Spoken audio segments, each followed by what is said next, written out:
ผสมจุลินทรีย์ปริมาณตัวเชิงจิตติมตรัยขณะที่พงได้ดำกุ้งกำนีอภิบาลแคดมันดูกรีพร้อมแต่งอภิบาลเริงแคดบานางยาเธอกรงสันร่มบานจุนจบสำในสำนาสะสุตกดออาชีพกในสาแซมนร่มบานดำใบสวนยุลปีสตกนังดำนักสายปัญหาประชมเนียในเปรตปุกกปงแต่เป็นการหลุดโดในเปรปัจจุบัน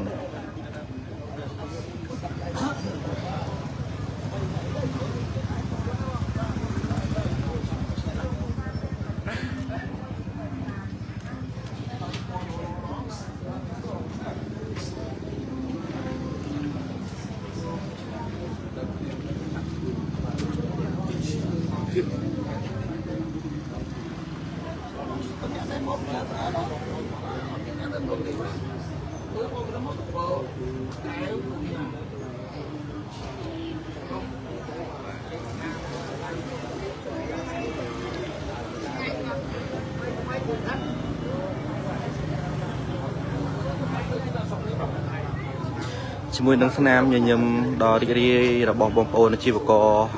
ลุโดนขนมสาสนรุมนังกาบางห้ายปีมโนเจตนาตลาดรบอ่านปีขณะเราหมดสลาแทนบ้านเพื่อเอาปกหมายบอมโอนบอยเยิงบานเมียนกาธาฟิกได้สลายรบอ่านชีวเซนุคือแอดอมลูกบ้านเป็นชีพอมปีกาไทยรัฐนาไม้ดอชีพรถชีพกอดบอยเยิงมีการไทยรัฐปะทานนาไม้บ้านอสอาดในขนมซาชีพเซ็กคือสันดับทนอบซาถึงหน้าแต่ร้องคือการลุโดจะดาม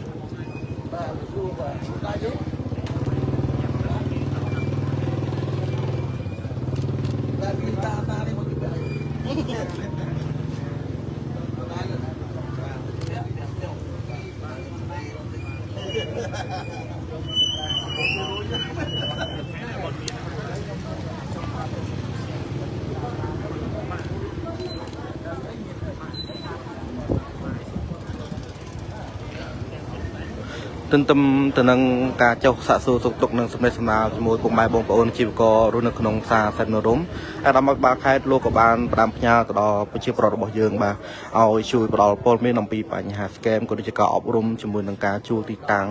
นี่ตลอดกรมได้เบียนค่าโจรนาขนมกาออนไลน์สแกมนี่คือสมกับออนมีการเปรียบก่อนจังแอดอมโลบาลมีภาษาปรามพญาแบบนี้ดำใบเชียการเลือกของพวกเนื้อซอกซอนเพียบสวัสดิ์เพียบในขนมมัวทาน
ล้านมันคุ้มครั่นต่อเลย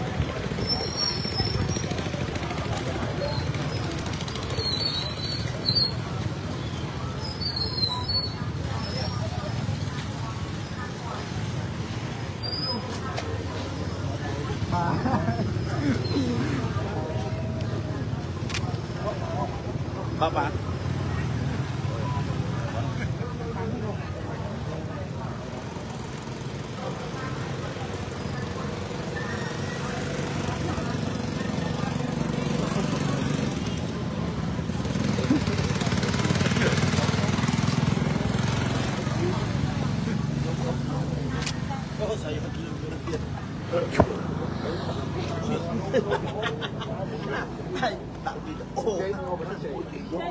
bây giờ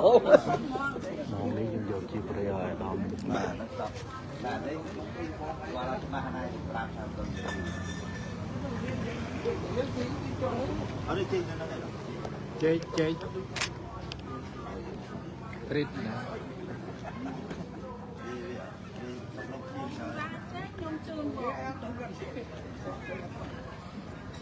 chơi không đó là đi sắp sát mà ngã có biết này chắc quá thì ca cho nó có ca cái đồ chẳng khác ca chân nó mà nó lấy cái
ขณะไปได้ดอมบาคายลูกกำปงแต่เจ้าสมเด็จสำนาลงสะสุสุกตกบงปมปจิปรอนในกรงสำนรุ่มยังสเกตเคยทาอากาศเทียดบางกำปงแต่มินพิบมีสตุมตะเจะสรัวชอบบอกรำเพยบาฮานี่คือเชียเรื่องมุ้ยได้ยังสบายจิตตรงได้ในเปรมลงยึกโจสะสุสุกตกคือมีการสิลอภาษาได้งี้สรัวดอขณะงอมลงเชิญโจสมเด็จสำนาดอพวกไม้บงปมปจิปรอนบอกยืนในขนมโมทานบ่ให้มันติดยังดาวต่อตีตามซาจนจะดำเป็นติดได้ชีตีกระไรลวกสมบูรณ์ต่อดอยบรรลัยพลายเชื้อก็โดยเฉพาะผลิตภัณฑ์ระบบบงปอนไปเชื่อการสกอร์ระบบยืนในขนมแคดมันโดยกรีได้ดำดอกตามโครงการทำเชื่อก็โดยเฉพาะในตามจบการระบบของไม้บงปอนระบบจำได้มาดอง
ก็สมชิดไรดอ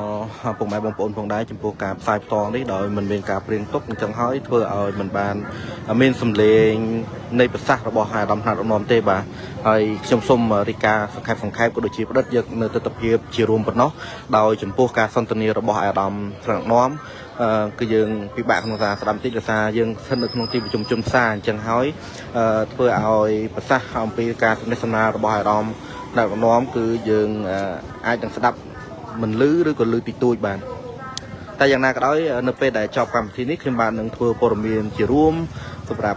สายชุนดอกปุ่มไม้บงปนบ้านชีบชีโปรเมียนบนต่อเทศบ้าน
một quả để làm qua đây rồi quẩy chụp quay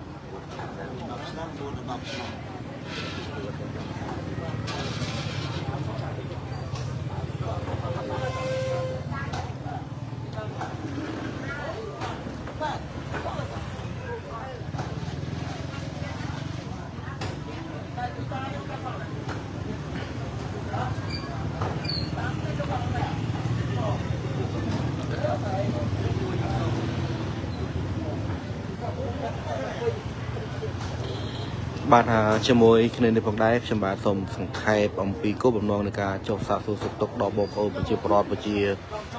អាជីវករនៅក្នុងសាធារណរដ្ឋគឺអាដាមបាទដើម្បីដឹងសុខទុក្ខអំពីបងប្អូនរបស់យើងថាតើមានតម្រូវការផ្នែកអ្វីខ្លះមានបញ្ហាទៅលើកត្តាអ្វីខ្លះហើយជាពិសេសនោះគឺការចូលរួមក្នុងការរៀបចំសណ្ដាប់ធ្នាប់សាធារណៈនៅតាមដងផ្លូវនៃការលក់ដូររបស់អាជីវកររបស់យើងសូមមេត្តាបាទធ្វើយ៉ាងណាទុកចំណីផ្លូវឬក៏ទ្រង់ផ្លូវនេះឲ្យមានចរាចរណ៍ចេញចូលស្រួលដោយសារផ្សាររបស់យើងនៅមានលក្ខណៈចង្អៀតបន្តិចអញ្ចឹងហើយធ្វើឲ្យការចរាចរណ៍ទូទៅនៅមានភាពខ្វះចន្លោះឬក៏សណ្ដាប់ធ្នាប់របស់យើងនៅមិនទាន់មានភាពស្រឡះល្អទេអញ្ចឹងមានតែការចូលរួមពីសំណាក់បងប្អូនអាជីវករប្រជាពលរដ្ឋរបស់យើងក្នុងការរក្សាទុកនៅចំណីផ្លូវនេះឲ្យបានល្អស្អាតដើម្បីឲ្យការធ្វើដំណើរចេញចូលរបស់បងប្អូនប្រជាពលរដ្ឋដែលគាត់ចង់មកទិញទំនិញផលិតផលនានានៅក្នុងផ្សារនេះឲ្យបានងាយស្រួលបើសិនជាមានបញ្ហាកកស្ទះរថយន្តម៉ូតូអីមិនអាចចេញចូលបានទេវានឹងធ្វើឲ្យបាត់បង់អតិថិជនបាទកាលណាដែលបាត់បង់អតិថិជនទៅធ្វើឲ្យចំណូលរបស់ពុកម៉ែបងប្អូនក៏មានការថយចុះអញ្ចឹងមានតែការរៀបចំសម្រាប់ធ្នាប់ទីតាំងលក់ដូរនេះឲ្យបានល្អត្រឹមត្រូវទើបអាចងាយស្រួលក្នុងការតែមានអតិថិជនចូលចេញចូលទិញទំនិញនានាបាទហើយយើងក៏បានសង្កេតឃើញថាមានទីតាំងលក់មួយចំនួនពុកម៉ែបងប្អូនយើងបាទរំលោភយកចំណីផ្លូវដាក់តាំងលក់ បន្លែផ្លែឈើត្រីសាច់ជាច្រើនបាទតែធ្វើឲ្យបញ្ហាកកស្ទះផ្លូវចេញចូលផ្សារនេះគេហៅថាវេចកបាទទោះបីជាអាជ្ញាធរខិតខំព្យាយាមប្រឹងប្រែងក្នុងការរៀបចំលំដាប់យ៉ាងណាក៏ដោយគឺបានតែមួយចំអិនកំពឹសប៉ុណ្ណោះគឺពុកម៉ែបងប្អូនរបស់យើងហាក់ដូចជាមិនសូវមានការចូលរួមឲ្យបានផលផុសនោះទេនៅក្នុងការរៀបចំសម្រាប់ថ្មក្រុងសំណុរំអញ្ចឹងសង្ឃឹមថាក្រោយមានវត្តមាននៃឧត្តមអបាលខេត្តលោកដឹកនាំមន្ត្រីជំនាញក៏ដូចជាអាជ្ញាធរពាក់ព័ន្ធចុះ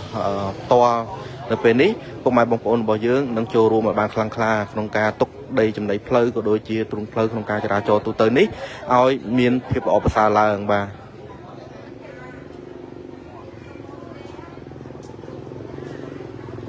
ចំពោះដំណឹងមួយទៀតដែលខ្ញុំក៏បានទើបតែ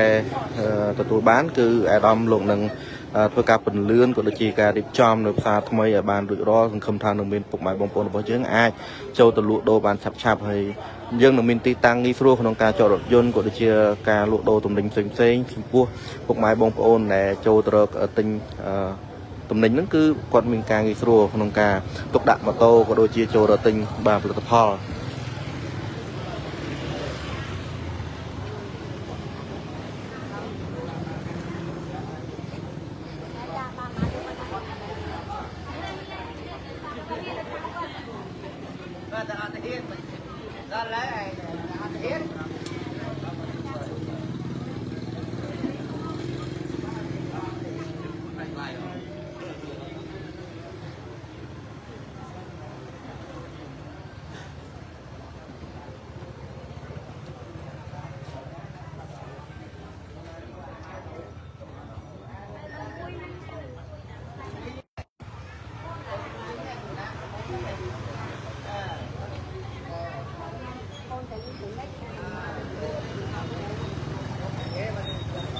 បាទ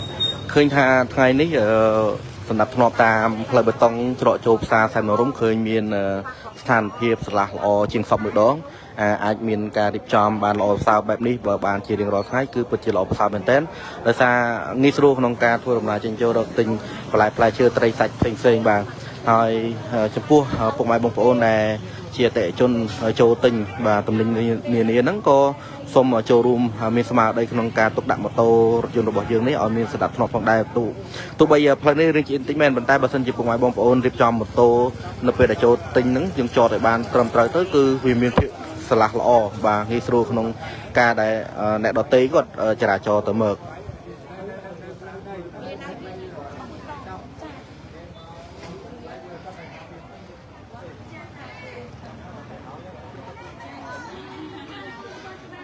ចំពោះការផ្សាយផ្ទាល់នេះអាចនឹងបិទបញ្ចប់នៅពេលបន្តិចទៀតបងប្អូនអរគ្នាដោយសារតែទូរស័ព្ទរបស់ខ្ញុំក៏ហូបវាអស់ភ្លើងដែរអញ្ចឹងនេះគ្រាន់តែជាការបង្ហាញនៅទស្សនវិជ្ជារួមមួយដែលអាជ្ញាធរក៏ដូចជាថ្នាក់ដឹកនាំលោកបានយកចិត្តដាក់ក្នុងការរស់នៅក្នុងជីវភាពប្រចាំថ្ងៃរបស់ពុកម៉ែបងប្អូនរបស់យើងអញ្ចឹងចំពោះព័ត៌មានលម្អិតនិងច្បាស់លាស់ពិស្ដារយ៉ាងណានោះខ្ញុំបាទនឹងមានជាព័ត៌មានបន្តទៀតក្នុងការរាយការណ៍ជូនពុកម៉ែបងប្អូនបានទទួលជ្រាបនៅពេលក្រោយបាទ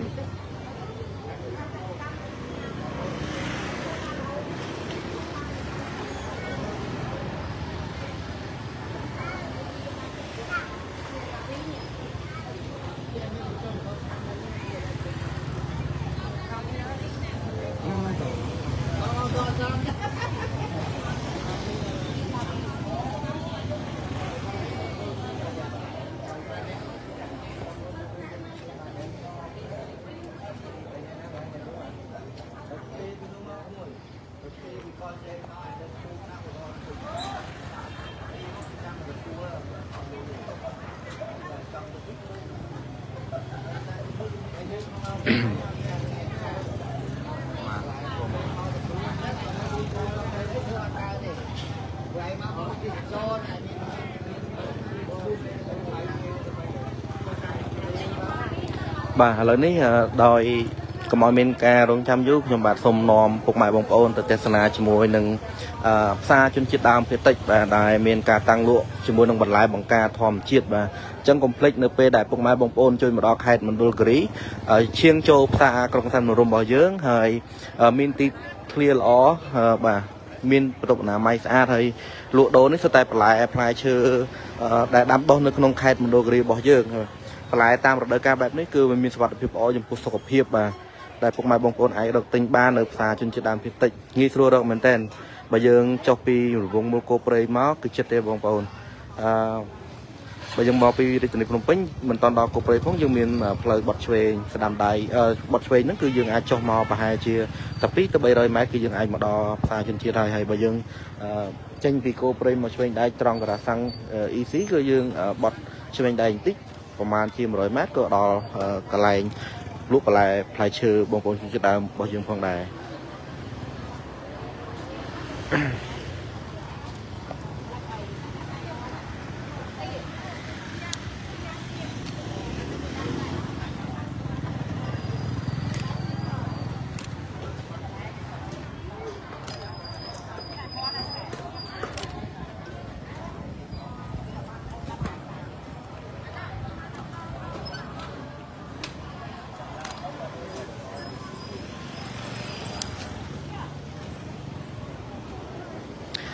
សូមបញ្ជាក់ប្រាប់បងប្អូនអ្នកក្រៅខេត្តមណ្ឌលគិរីតិចដែលកំពុងមើលការផ្សាយបន្តនេះរដូវនេះគឺជារដូវប្រមូលផលប័រអញ្ចឹងកុំភ្លេចជាមួយនឹងការគ្រប់គ្រងជាមួយនឹងប័រធម្មជាតិខេត្តមណ្ឌលគិរីក៏ដូចជាក្រូចវល្លិបាទដែលភាគច្រើនអ្នកស្រុកក្រោមគេហៅថា passion ទេតែអ្នកមណ្ឌលគិរីភាគច្រើន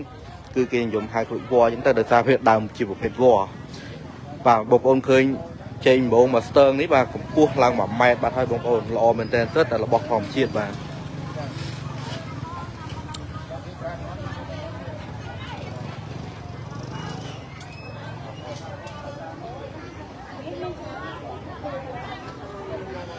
បងប្អូនបើដែលដាំដុះឬក៏ប្រមូលផលដោយធម្មជាតិគឺมันអាចមានគេហៅទំហំល្អស្មើពិតមែនប៉ុន្តែវាគឺជាផលិតផលដែលរក្សាបានជាមួយនឹងគុណភាពធម្មជាតិល្អអញ្ចឹងបើសិនជាពុកម៉ែបងប្អូនជួយមកដល់ខេត្តមណ្ឌលគិរីហើយកុំភ្លេចសោះជាមួយនឹងការទទួលទានប្រភេទបន្លែផ្លែឈើធម្មជាតិបាទហើយវាក៏ជាឱកាសកម្រផងដែរព្រោះវាតាមរដូវបាទរបស់ទាំងអស់នេះតាមរដូវចេកលាក់បងប្អូនបាទចេកនេះផ្អែមឈ្ងុយមិនខុសពីចេកដំបងប៉ុន្មានទេបាទផ្អែមឈ្ងុយល្អបាទ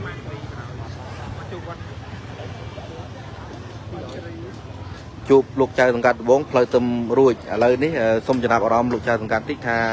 គណៈពេលនេះលោកកំពុងចុះផ្ទាល់ជាមួយនឹងអាដាមបាខេតបាទសូមអញ្ជើញបាទ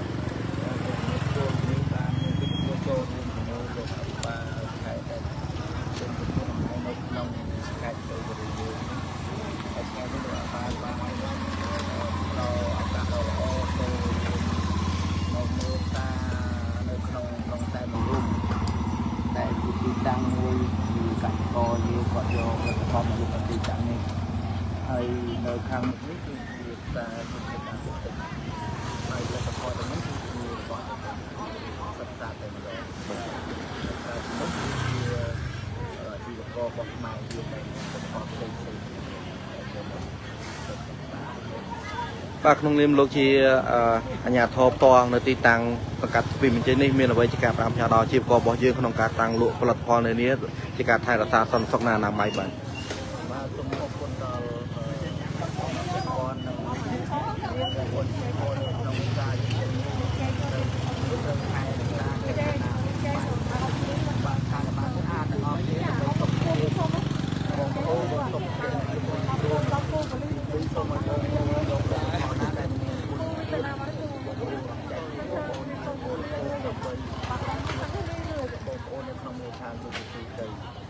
អរគុណបាទបងប្អូនអរគ្នានេះគឺជាសារផ្ដាំផ្ញើរបស់លោកចៅសង្កាត់ពីមានជ័យដែលលោកបានធ្វើយ៉ាងណាបាទស្នើសុំបងប្អូនអរគ្នាតាចូលរួមរក្សាអនាម័យនិងសណ្ដាប់ធ្នាប់សាធារណៈផ្សាររបស់យើងបាទនៅទីនេះគឺយើងមានការលក់ផលិតផលចម្រុះអញ្ចឹងហើយការចេញចូលគឺមានកម្រិតការច្រើនហើយក្នុងខេត្តមណ្ឌលគិរីទាំងមូលទីរួមខេត្តគឺមានតែផ្សារសែននរមនេះមួយទេដែលផ្គត់ផ្គង់ទៅលើចំណីអាហារបបអាហារប្រចាំថ្ងៃអញ្ចឹងបើសិនជាពុកម៉ែបងប្អូនมันមានការថែរក្សាអនាម័យឲ្យបានល្អស្អាតទេឬក៏มันមានសណ្ដាប់ធ្នាប់ទេវាពិបាកក្នុងការដែលមានអតិថិជនចូលចេញចូលក្នុងការទិញផលិតផលនានាបាទ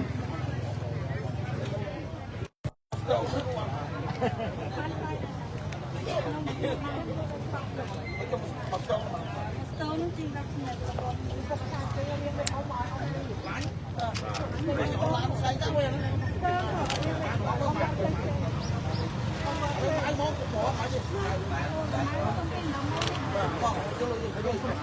bà rồi ai đom khơi cho mỗi năm là tập ho chơi bộ đi lo thông bà có xung mây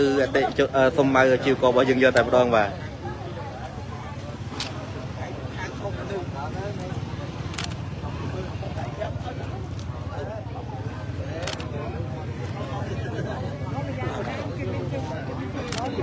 mấy xong camera muối pi bài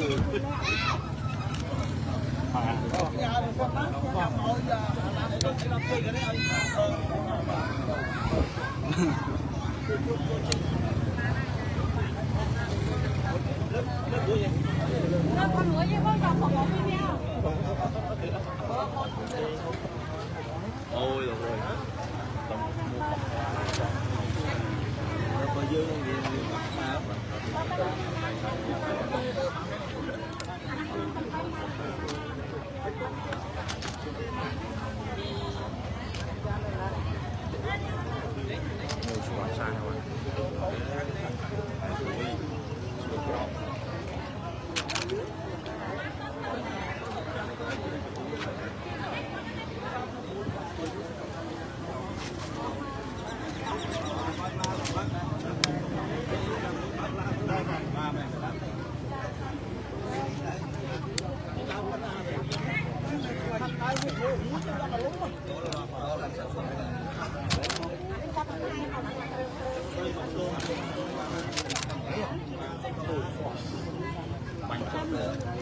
đom bơ mi đôi chân mà đây ra đom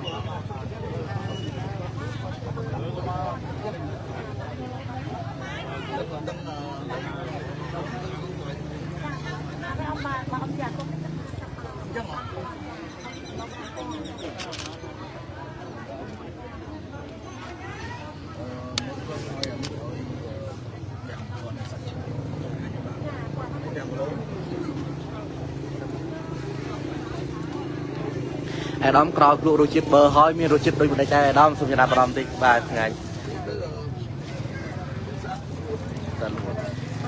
ai đom miền xa vậy đom nhà đo mà hạ chun bỏ dương và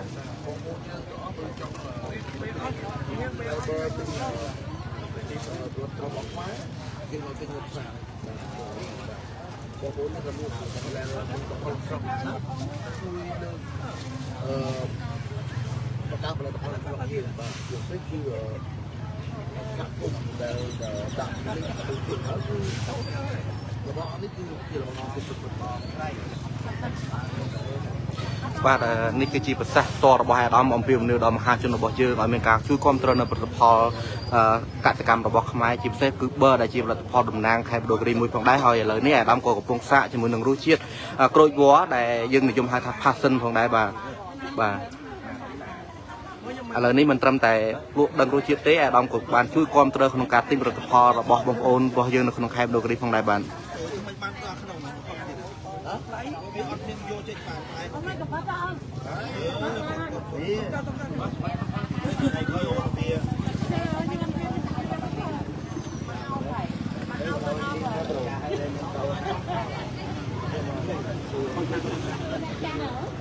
តាម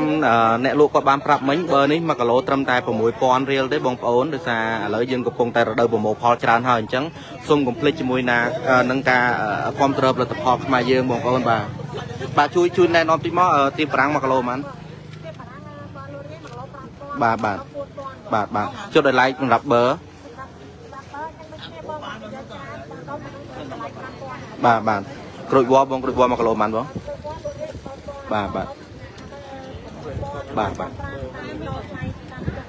បាទអរគុណបាទមានជាស្រ័យសុំកាន់បឺមកកាន់បឺសាប់ទេកាន់ផ្លែក៏បានមិនកាន់ផ្លែក៏បានកាន់ផ្លែបាទទៅបានហើយ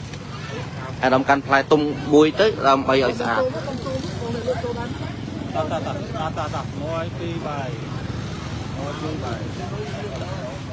បាទ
nhiều Tắt tức ai cái này nè. បាទនេះគឺជាសិទ្ធិបន្លែផ្លែឈើធម្មជាតិបាទ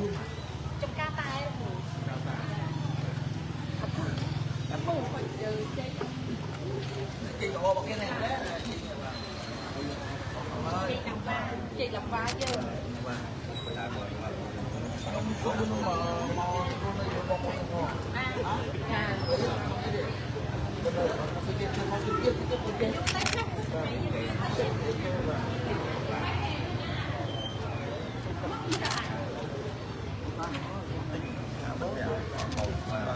Bơ thầm chiên liền liền nó chích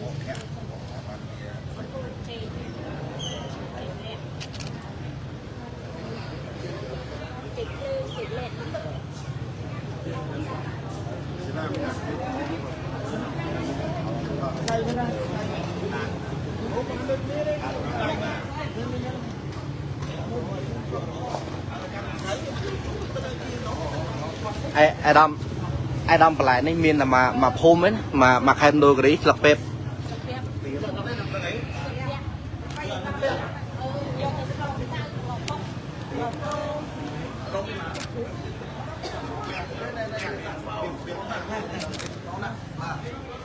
lòm sao luộc rồi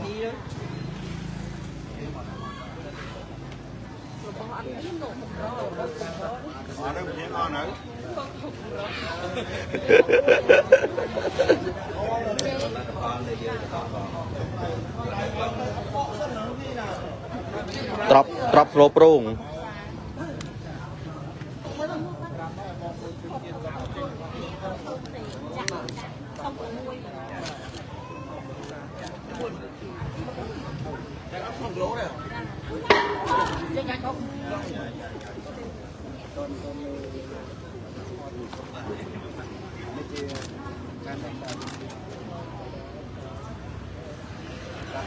បាទមួយជើងនេះអាដាមគ្រប់ត្រជាមួយនឹងផលិតផលក៏ដូចជា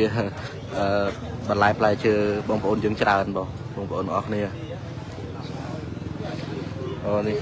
ស្ទតែរបស់ពិសេសបងប្អូនអរគ្នានេះបាទមានស្លឹកកតូចមានប្រោះស្វាមានបឺមានខ្ជាយមានខ្ទឹមបាទមានគោមអានេះផ្ដៅចុងផ្ដៅបាទក្លោបុកក្លោប្រងនេះត្រូវលេខ1បងប្អូនអរគ្នា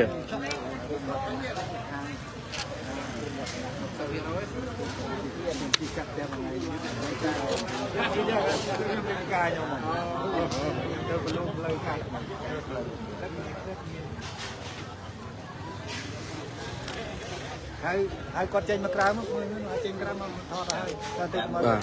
ឲ្យគាត់ចេញក្រៅមក អាយដាម អត់ទេមិនមើលថត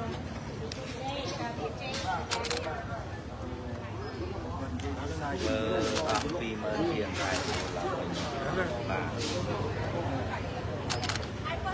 គាត់បងលុយទៅទៅអត់ទេហ្វ្រីឲ្យគាត់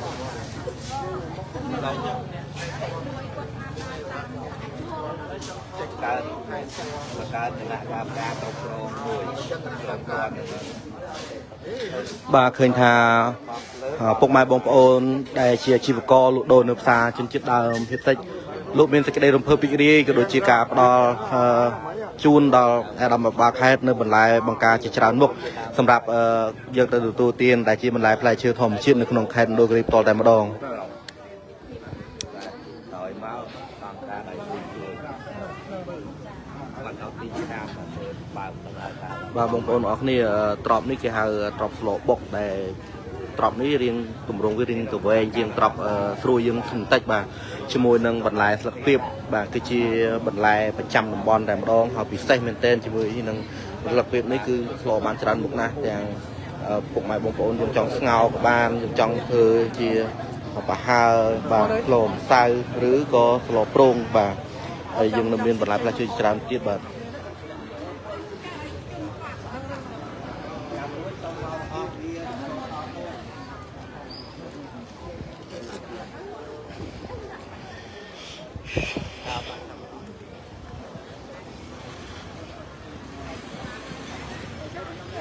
បាទ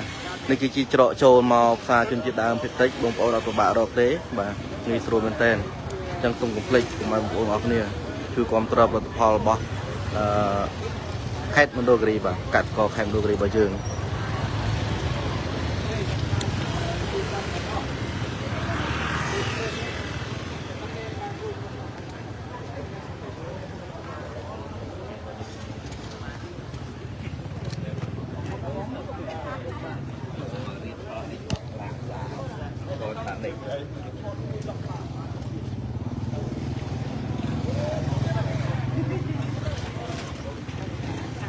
បាទអារម្មណ៍ទទួលបានបន្លែផ្លែឈើច្រើនមែនទែនពីពុកម៉ែបងប្អូនរបស់យើងនៅក្នុងផ្សារជនជាតិដើមភាគតិចបាទ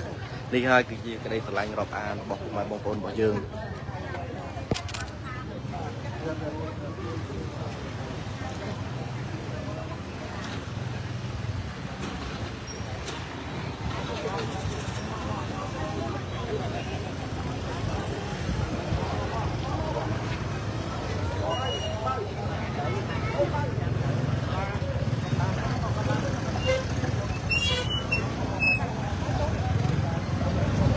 រុនថតក្រៅទីមក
កាយភាសាស្អាតថ្ងៃមុនមិនទៅបាទ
con nhóm mà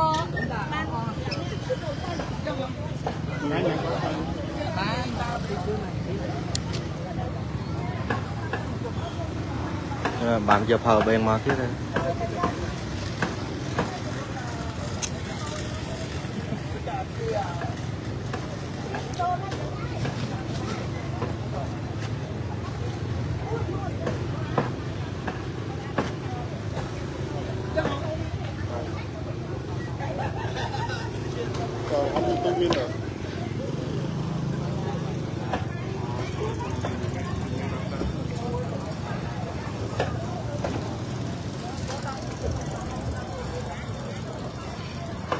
liếng này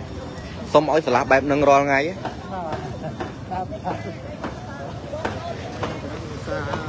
nè là to và lắng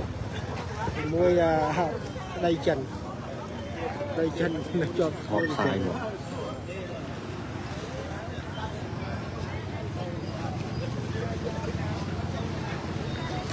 បាទដំណើររបស់អាដាមស្ទើរតែចាក់ចេញពីតូបលក់មួយមិនរួចដោយសារតែសេចក្តីស្រឡាញ់រាប់អានរបស់បងប្អូនជីវកររបស់យើងបាទគឺស្រឡាញ់រាប់អានអញ្ចឹងហើយមានការសម្ដែងសម្ដាប្រើពេលយូរបាទ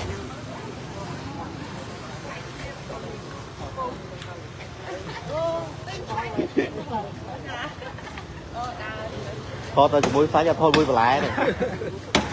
ខ្ញុំមានថតយើងបន្លែខ្លះហើយ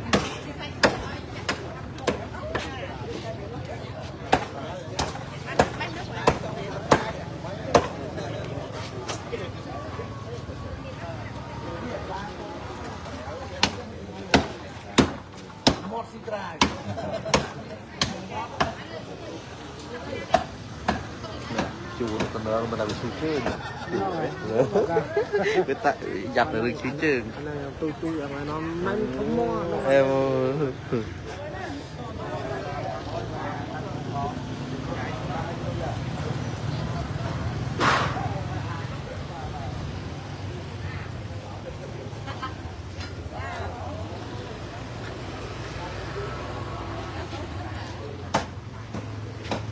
បាទបងប្អូនអរគ្នាឥឡូវថ្មទូរស័ព្ទរបស់ខ្ញុំនេះនៅសល់តែ 9% ទេអញ្ចឹងតិចទៀត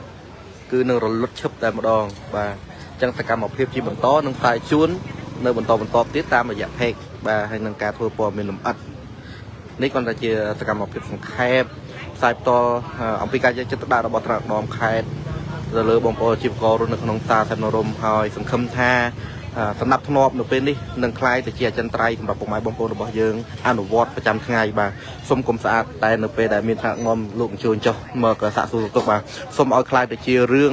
ដែលត្រូវធ្វើប្រចាំថ្ងៃធ្វើឲ្យផ្លូវនេះល្អស្អាតនិងមានអនាម័យជាប់ជាប្រចាំបាទ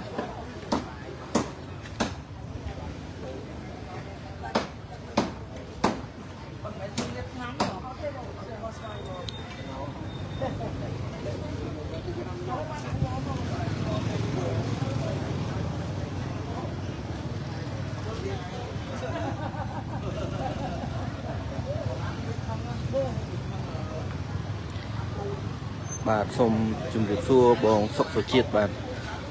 ពាក់ព័ន្ធជាមួយនឹងភេទស្ថាប័នរបស់សាលាខេត្តខ្ញុំសូមអត់ដឹងថាឆ្លើយតបយ៉ាងម៉េចដែរដោយសារគីឡូក្រុមការងារគាត់មានធរៈឬយ៉ាងណានោះខ្ញុំនៅមិនដឹងទេបងតែនេះដោយសារខ្ញុំបានចូលរួមជាករណីចៃដន្យមួយហើយខ្ញុំឃើញអំពីសកម្មភាពល្អៗរបស់អាដាមថ្នាក់ដឹកនាំក៏ខ្ញុំសម្រេចយកផ្សាយជូនពុកម៉ែបងប្អូនរបស់យើងបានទស្សនាទាំងអស់គ្នាតែម្ដងបាទ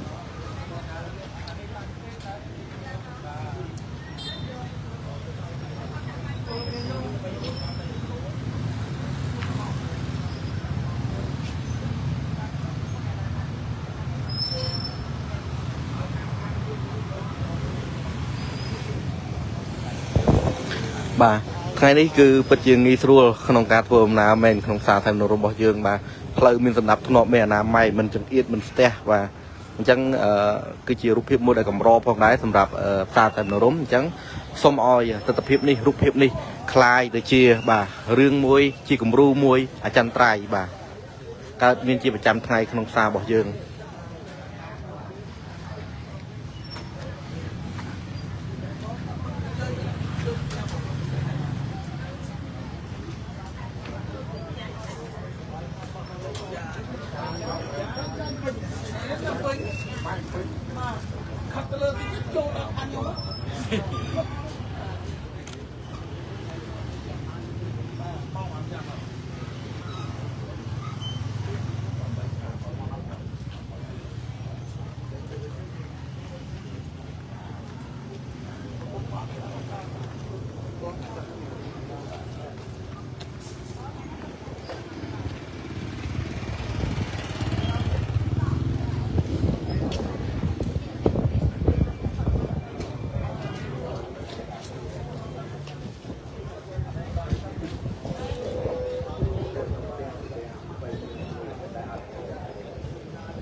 ទន្ទឹមជាមួយនឹងការចុះសាកសួរសុខទុក្ខនេះផងដែរអាដាមថ្នាក់ដឹកនាំខេត្តលោកក៏បានមានសារផ្ដាំផ្ញើមួយចំនួនទៅដល់ពុកម៉ែបងប្អូនរបស់យើងដែលជាអាជីវករលក់ដូរបាទឲ្យមានសណ្ដាប់ធ្នាប់ក៏ដូចជាមានការអនាម័យនិងការដាក់តាំងបាទការតាំងលម្អ នៅការលក់ដូរនេះឲ្យមានការប្រុងប្រយ័ត្នផងដែរជាមួយនឹងឧបករណ៍ឬក៏សម្ភារៈដែលបង្កហានិភ័យឬគ្រោះថ្នាក់អញ្ចឹងសូមឲ្យមានការទុកដាក់ឲ្យបានត្រឹមត្រូវបាទ